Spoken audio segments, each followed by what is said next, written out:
Hello दोस्तों, कैसे हैं आप सभी। आई होप आप सभी अच्छे होंगे। मैं भी अच्छी हूँ।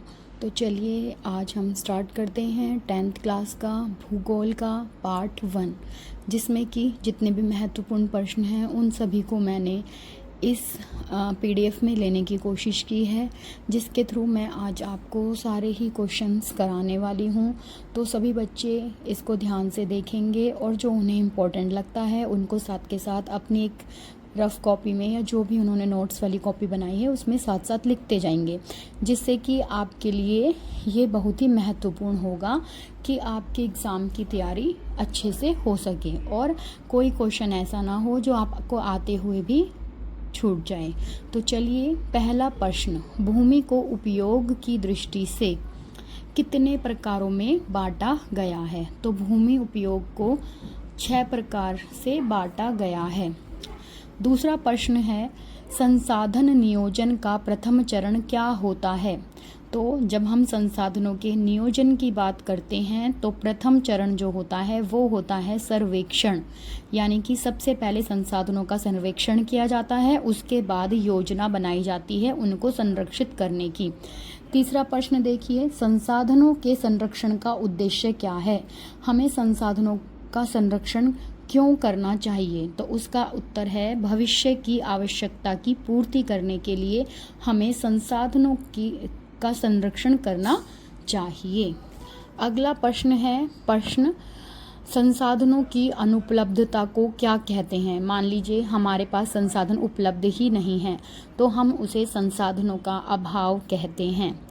नवीकरणीय संसाधन कौन सा है। यहाँ पर आपको 4 एग्जाम्पल दिए गए हैं। इन चारों में से आपको बताना है कि संसाधन नवीकरणीय संसाधन, सबसे पहले इसके लिए आपको ये पता होना चाहिए कि नवीकरणीय संसाधन वो संसाधन होते हैं जिन्हें हम पुनः पूरित कर सकते हैं, यानी कि एक बार समाप्त होने के बाद उन्हें दोबारा प्राप्त किया जा सकता है।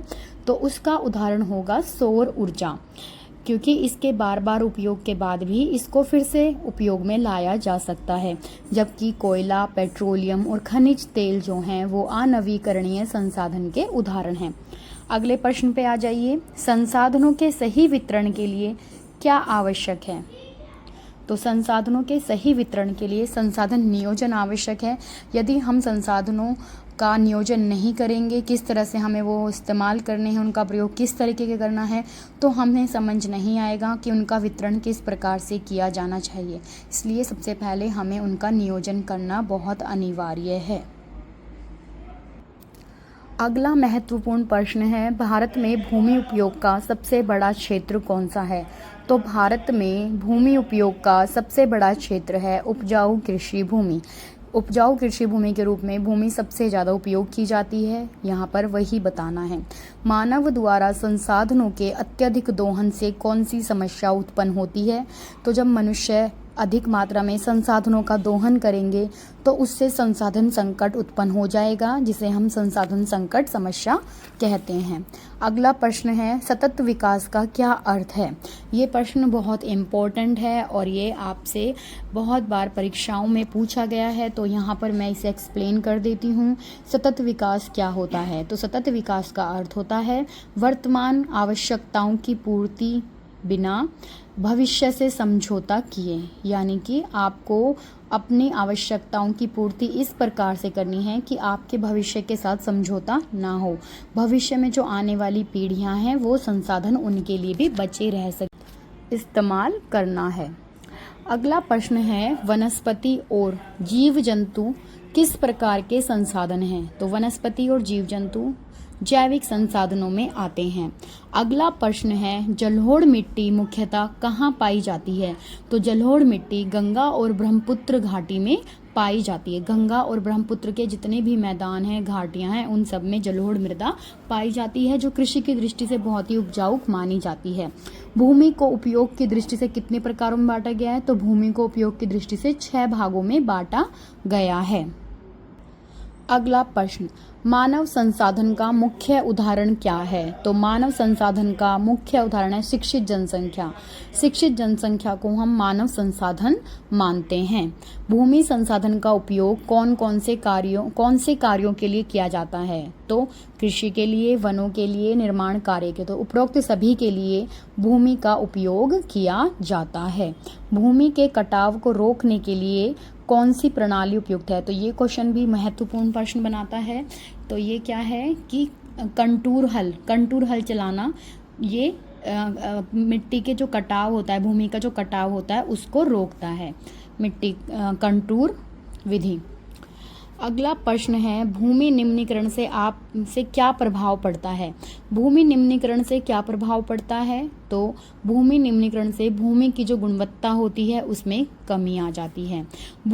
खनिज किस प्रकार का संसाधन है? तो देखिए, खनिज एक प्राकृतिक संसाधन है। कौन सी मिट्टी जलोढ़ मैदानों में पाई जाती है? तो सभी को पता होगा इसका उत्तर कि जलोढ़ मिट्टी जो होती है वो जलोढ़ मैदानों में पाई जाती है। अगला प्रश्न परीक्षा की दृष्टि से महत्वपूर्ण है। रेगिस्तानी क्षेत्रों में भूमि निम्नीकरण का क्या कारण है? तो रेगिस्तानी क्षेत्रों में अति चराई, यानी कि जो पशु होते हैं, भेड़ बकरियां, ऊंट, जब उन्हें अति चराई कर जाते हैं तो वो भूमि का निम्नीकरण यानी कि भूमि की गुणवत्ता को कम कर देता है, जो कि इसका मुख्य कारण। रेगुर मिट्टी किस नाम से जानी जाती है? तो रेगुर मिट्टी को काली मृदा भी कहा जाता है। इंपॉर्टेंट, वेरी इंपॉर्टेंट क्वेश्चन है, इसमें मार्क कर लेंगे और इस क्वेश्चन को बहुत ही अच्छी तरह से आप अपने पास लिख कर रख लीजिए। जलवायु परिवर्तन और संसाधनों की कमी किस नीति की आवश्यकता को इंगित करती है?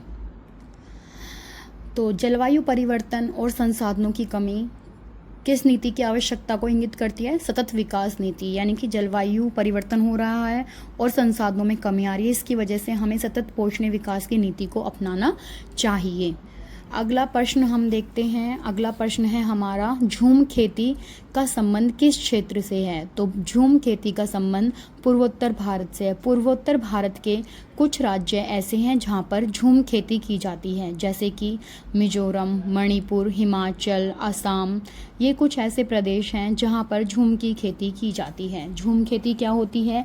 झूम की खेती आपको पता ही होगा, वृक्षों को काटकर, उनको जलाकर और उनकी जो राख होती है उसको मिट्टी में मिलाने के बाद उसको उपजाऊ बनाया जाता है और वहाँ पर जो खेती की जाती है उसको झूम खेती बोलते हैं। इसका अन्य नाम स्थानांतरीय कृषि भी है। इसमें जो कृषि की जाती है उसको छोड़कर अगले साल किसी नए भूमि के टुकड़ों पर कृषि की जाती है, तो इसलिए स्थान बदलने के कारण इसका नाम स्थानांतरीय कृषि भी है। कौन सा संसाधन समाप्त होने के बाद पुनः प्राप्त नहीं किया जा सकता? तो इसका उत्तर होगा कोयला। कोयला एक अक्षय संसाधन है। अक्षय मतलब नॉन रिन्यूएबल, यानी कि उसे फिर से प्राप्त नहीं किया जा सकता। भारत में कौन सी भूमि उपयोग की समस्या नहीं है? तो भारत में कौन सी भूमि उपयोग की समस्या नहीं है? तो भूमि सुधार, ये एक समाधान है, ना कि समस्या। बाकी सभी भूमि उपयोग की समस्याएं हैं। वीडियो को पूरा देखिए, बस कुछ 5-10 मिनट की वीडियो देख लेने से ही आपके बहुत सारे प्रश्न जो हैं वो चुटकियों में हल हो जाते हैं और कहीं ना कहीं आपको ये प्रश्न याद भी रह जाते हैं। तो कोशिश क्या करें कि वीडियो पूरी देखें ताकि कोई प्रश्न बचे ना, क्योंकि कुछ प्रश्न ऐसे होते हैं जो वीडियो की शुरुआत में होते हैं और कुछ प्रश्न जो इम्पोर्टेंट हैं वो वीडियो के अंत में होते हैं और बीच में भी होते हैं। तो आपकी यही कोशिश होनी चाहिए कि वीडियो को पूरा एंड तक देखें। चलिए अगला प्रश्न देखते हैं। भारत में कौन सा राज्य संसाधनों से समृद्ध है लेकिन पिछड़ा हुआ है? तो ये राज्य है झारखंड। झारखंड राज्य में बहुत सारे संसाधन पाए जाते हैं प्रचुर मात्रा में, पर ये आर्थिक दृष्टि से पिछड़ा हुआ राज्य है क्योंकि इसमें इतनी ज़्यादा डेवलपमेंट अभी नहीं हुई है। भारत में कुल भौगोलिक क्षेत्रफल का लगभग कितना प्रतिशत वन क्षेत्र है? ये भी अति महत्वपूर्ण प्रश्न है, कई बार परीक्षाओं में पूछा जा चुका है। तो भारत में 21% भूभाग पर वन क्षेत्र पाया जाता है। कौन सी मिट्टी कपास की खेती के लिए उपयुक्त मानी जाती है? तो कपास की खेती के लिए काली मृदा सबसे ज्यादा महत्वपूर्ण मानी जाती है। बहुत ही इंपॉर्टेंट प्रश्न है, कई बार परीक्षाओं में पूछा गया है, तो इस प्रश्न को भी आप इंपॉर्टेंट क्वेश्चंस में ऐड कर लेना। भारत में भूमि सुधार की आवश्यकता क्यों है? तो भारत में भूमि सुधार की आवश्यकता इसलिए है क्योंकि भूमि का जो वितरण है वो असमान है। तो इसलिए भूमि सुधार की बहुत आवश्यकता है। मिट्टी की अपरदन से रक्षा के लिए कौन सा उपाय उपयुक्त है? तो कंटूर हल चलाना मिट्टी की अपरदन समस्या को रोकने के लिए बहुत ही महत्वपूर्ण है। संसाधनों का अत्यधिक दोहन किस ओर संकेत करता है? तो संसाधनों का अत्यधिक दोहन असंतुलित विकास की तरफ संकेत करता है। और कुछ और प्रश्न, जिसके बाद ये चैप्टर आपका संपूर्ण हो जाएगा। इसके जितने भी महत्वपूर्ण प्रश्न थे वो सभी मैंने इस वीडियो में डालने की कोशिश की है। तो चलिए देखते हैं अगला क्या प्रश्न है। भारत में सर्वप्रथम संसाधनों की योजना बनाने की आवश्यकता कब अनुभव की गई? तो ये 2000 स्वतंत्रता के बाद ही ये शुरू कर दी गई थी, संसाधनों के योजना बनाने की आवश्यकता। संसाधनों का वर्गीकरण किस आधार पर किया जा सकता है? तो संसाधनों का वर्गीकरण उनके मालिकाना अधिकार, उपयोग की अवस्था और उत्पत्ति का स्तर, तीनों ही आधारों पर हम इसको वर्गीकरण कर सकते हैं। भूमि का विकास किसके माध्यम से किया जा सकता है? तो भूमि का विकास वृक्षारोपण से, कृषि विस्तार से और भूमि सुधार, तीनों ही तरीकों से किया जा सकता है। किस प्रकार के संसाधनों को मानव के द्वारा विकसित किया गया है? तो मानव निर्मित संसाधनों को मानवों के द्वारा विकसित किया गया है। कौन सी मिट्टी अम्लीय और क्षारीय दोनों ही हो सकती है? तो मरुस्थलीय मिट्टी जो होती है वो अम्लीय और क्षारीय दोनों ही हो सकती है। कौन सा संसाधन राष्ट्रीय संपत्ति कहलाता है? सड़कें और रेलवे राष्ट्रीय संपत्ति कहे जाते हैं। तो आज के लिए इतना ही। आपको वीडियो कैसी लगी कमेंट करके ज़रूर बताएं, और इसी तरह के और प्रश्नों के लिए इस चैनल को सब्सक्राइब कर लें, लाइक करें और शेयर करें अपने दोस्तों के साथ, ताकि आपके साथ साथ आपके दोस्तों की भी पढ़ाई अच्छे से हो सके और सभी इम्पोर्टेंट क्वेश्चंस उन तक भी पहुंच पाएँ। तो हमारा उद्देश्य यही है कि सभी बच्चे जो हैं वो परीक्षा में सफल हों अच्छे अंकों से, और इसके लिए आपको हमें सहयोग करना पड़ेगा।